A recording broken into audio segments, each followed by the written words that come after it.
Good evening, everyone. Thanks for joining us on Fox 23 News. I'm Nicole Menner. The Golden Eagles are shooting for the moon tomorrow as they visit UTEP in search of win number 6 and a bowl bid. UTEP is 1-6 in conference play, while the Eagles are soaring after that 1-point win over Louisiana Tech. And while USM is the clear favorite, you can probably guess what Coach Hopson had to say. They're a good football team, and again, it's another tough Conference USA opponent, and it's a team we got to prepare hard for. They're a team that's athletic, they play hard, and so they have our utmost respect, and it's over and over, but it's the truth. You know, they played a lot of teams tough, and so we know we got a tough game, and we got to be prepared. Well, it was meeting number 115 between Mississippi State and Ole Miss as the rivals vied for the famous Golden Egg in the 91st edition of the Egg Bowl. We all remember last year's Egg Bowl where Nick Fitzgerald suffered that gruesome ankle injury and his team was served a crushing loss at home. So this year, redemption. First quarter, Fitz hands it off to Kylan Hill. He was finally back out on the field this week, and that would be a state touchdown. And really, Ole Miss just couldn't stop the run. Second quarter, MSU racking a few more up on the ground. Fitzgerald with an 8-yard run. State would be up 21-3 at the half after Fitz connects with Derek Thomas in the air. State looking really good. Ole Miss not so much. This was Jordan Ta'amu's final game as a Rebel. He battled an injury leading up to the game, and he did not look like himself in this one. An interception there.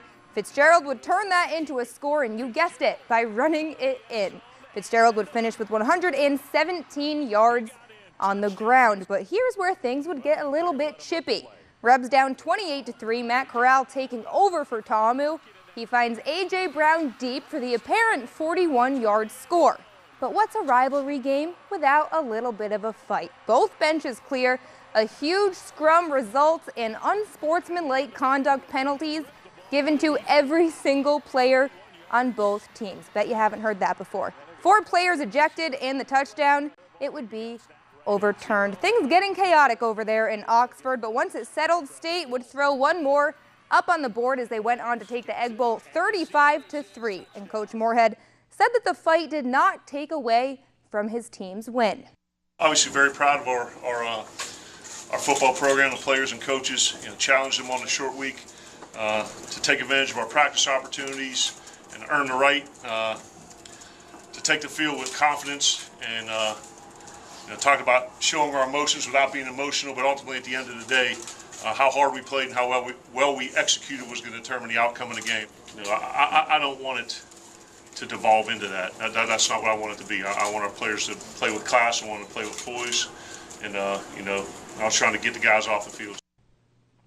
And over in New Orleans, it was literally a game of who dat for the Saints. Alvin Kamara, Mark Ingram, and Michael Thomas without touchdowns in the Saints' 31-17 victory over the Falcons.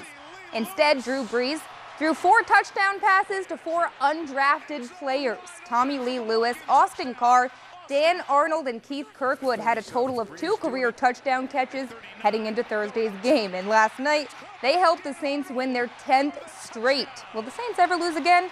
I don't know, maybe, but it's probably time to hop on the Drew Brees for MVP train if you haven't already. We tell you this, he's the GOAT, man. He's the GOAT. If you're supposed to be, if you're at where you're supposed to be, he's gonna find you. And testament to those guys, stepping up and making big plays. You've seen just a level of confidence and growth and maturity. I think out of some young players, really on both sides of the ball. Stepping into roles, getting significant playing time, really having to contribute in a big way. And they've just continued to get better and better, and I think there's confidence that's building with that too, and so you just feel like we're scratching the surface. They're just so fun to watch this year, and you can tell that they're just having so much fun out on the field. They are. How many straight in a row now is it? 10 straight wins. They only lost that first week to the Bucs. Gosh. On fire. Mark is just to Fitz Magic, who turned into Fitz Tragic. Yeah. Exactly. Yeah. He had that one week, though. He'll never forget that 1 week against the Saints. But yeah, they're fun. Thursday, it's the Cowboys. And actually, it might have been Jameis playing. No, was it? It was. Oh no, it was. Oh yeah, because Jameis was on suspension still.